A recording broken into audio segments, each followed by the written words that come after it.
Hi, everyone, and welcome to another episode of Wow, What a Jackass. And the jackass we're going to be talking about today is named Alex O'Connor. He runs the YouTube channel known as Cosmic Skeptic. He recently changed the name to Alex O'Connor, his birth name. I'm guessing because he's not very skeptical or all that cosmic. But more importantly, Alex O'Connor is the guy who said he had to quit being vegan because he pooped his pants.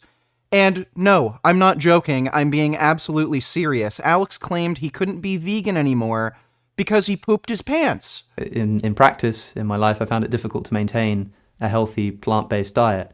That's it, really. I understand why that would annoy people or upset people, especially given that I'm somebody with a public platform, but that's what this breaks down to. Now, for most of my life, I've had a particular set of health issues, just like most people have some health issues, that I must stress are unrelated to veganism. They're not caused by veganism. I had them before I was vegan. It's nothing like that. But for instance, one of the most important or relevant here is IBS, but it essentially translates to having some severe stomach problems, as well as, I don't really know how to put it, but you need to make sure you have access to a toilet, as long as I have a toilet nearby, as long as I don't need to be doing something important. But the problem is that, of course, when there was something I needed to be doing, so if I was giving a talk or a debate, or even if I was attending a lecture or a debate or something like that, or indeed if I was just hanging out with friends in a place that didn't have toilet access, if we were just going for a picnic or like hanging out by the river or something, I knew that if I was going to eat something and then go to these things, there was a good chance that I was going to run into quite a bit of trouble. And so what I would do is have a very restricted relationship to food in these instances. So in Alex's own words, he couldn't be vegan anymore because he kept shitting his pants, and also unfortunately for him, he is far too weak and lacks the muscle mass to clench his butthole. But Alex is an intellectual. He is a graduate of philosophy from Oxford University, and for the past year, he has been thinking long and hard about shitting his pants, and also veganism. Just the other day, he uploaded a video about his new updated thoughts on veganism. But before we get into that, I have a question for you, Alex. Can you name the trait that is lacking in animals that, if also lacking in human beings, would justify killing and eating human beings so that you don't shit your pants? I don't know how you can justify murdering innocent animals just so you don't shit your pants.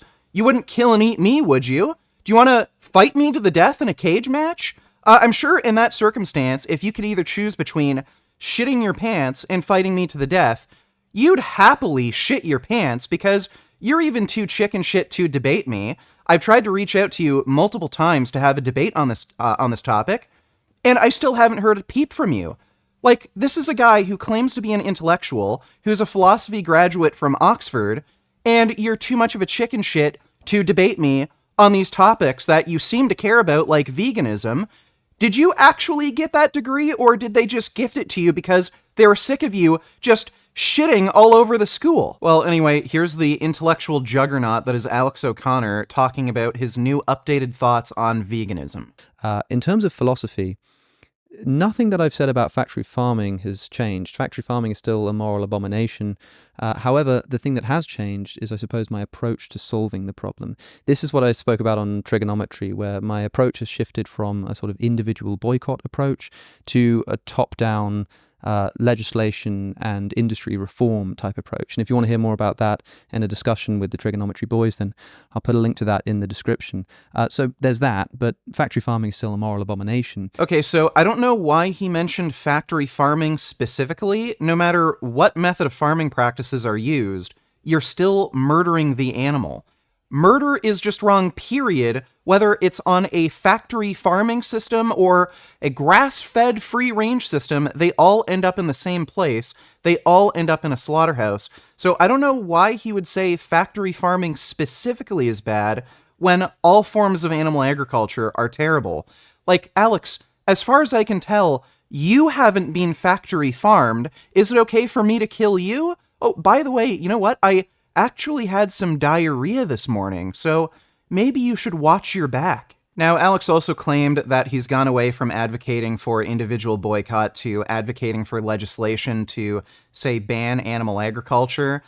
I'm sure that's not motivated reasoning because this genius who graduated from Oxford University couldn't figure out how to eat a vegan diet without shitting his pants. But I don't understand how he's acting as though individual boycott isn't meaningful. I mean, people are, at the end of the day, responsible for their choices, and your individual choices have an impact. The animal agriculture industry is really no different than what was happening in Nazi Germany, where Jews were being holocausted. If you were in Nazi Germany and you knew people who were in the SS or the Gestapo, and you could convince these individuals to not kill Jews, to personally save the lives of innocent victims, would that not be a meaningful thing to do?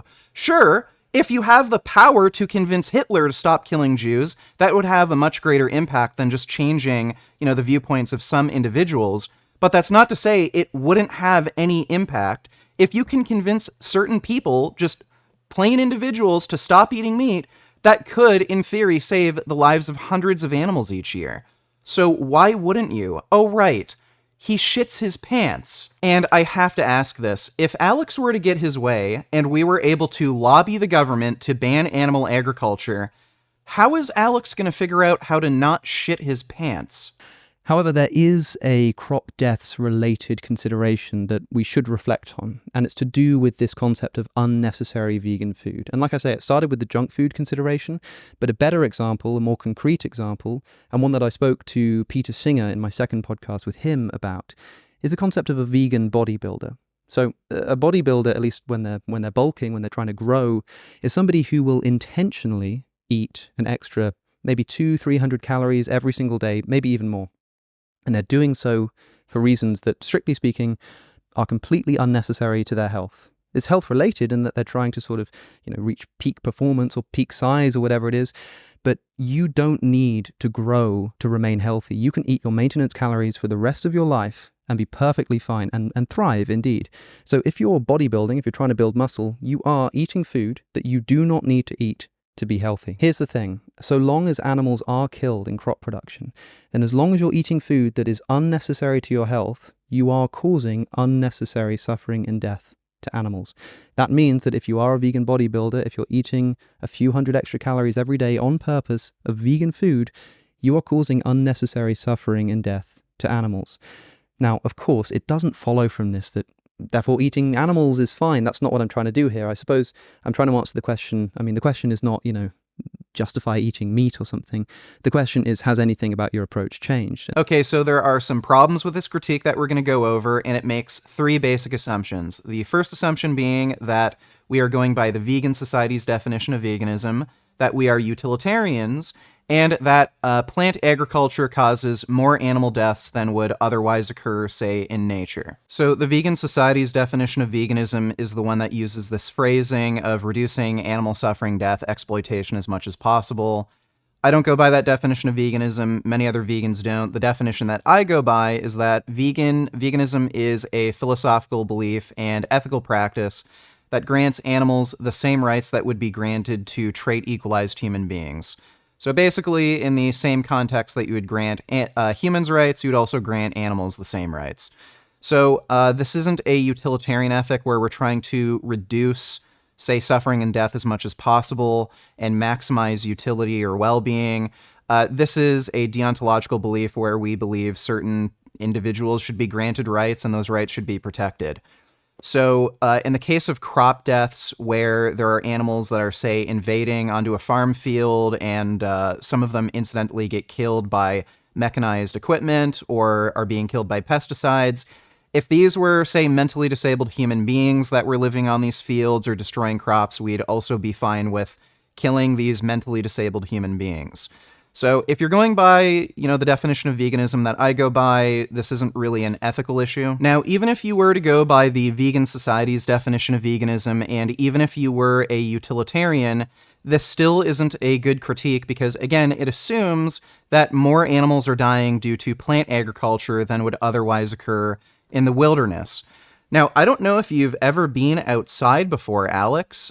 You do look like you could be one of those kids that have been locked in the basement all your life by your parents because you're an embarrassment. You do shit your pants after all.